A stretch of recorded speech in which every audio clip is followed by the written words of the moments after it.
కర్ణుడి నిస్వార్థ స్నేహం, దుర్యోధనుని కోసం త్యాగం. మహాభారత యుద్ధం మొదలు కావడానికి ముందు కౌరవులు, పాండవుల మధ్య యుద్ధ సంధి ప్రయత్నాలు జరుగుతున్నాయి.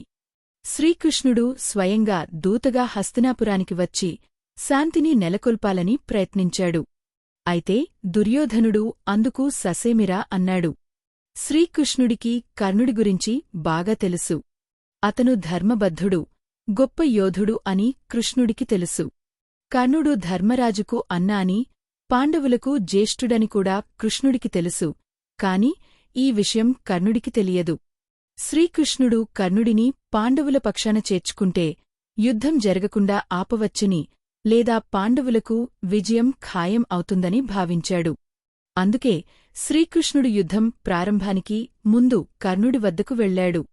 కర్ణా, నీవు కుంతీదేవి కుమారుడవు, ధర్మరాజుకు అన్నవు. నీవు పాండవులలో జ్యేష్ఠుడవు. పాండవులు నీకు రాజ్యాధికారాన్ని ఇవ్వడానికి సిద్ధంగా ఉన్నారు.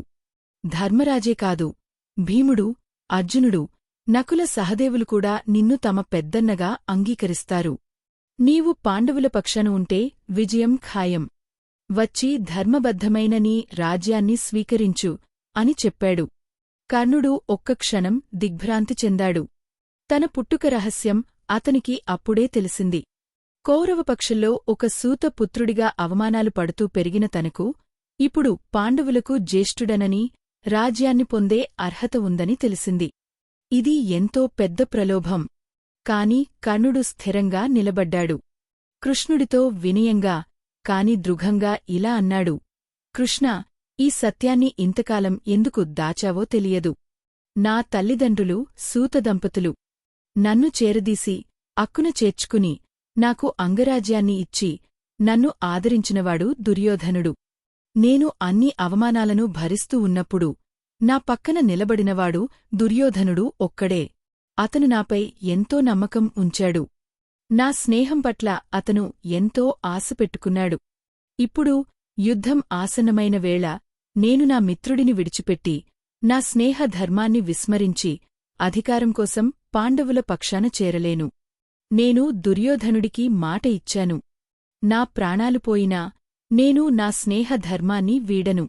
నా చివరి శ్వాస వరకు నేను దుర్యోధనుడి పక్షానే ఉంటాను. కర్ణుడి ఈ మాటలు విన్న శ్రీకృష్ణుడు కూడా అతని స్నేహధర్మానికి, నిబద్ధతకు ఆశ్చర్యపోయాడు.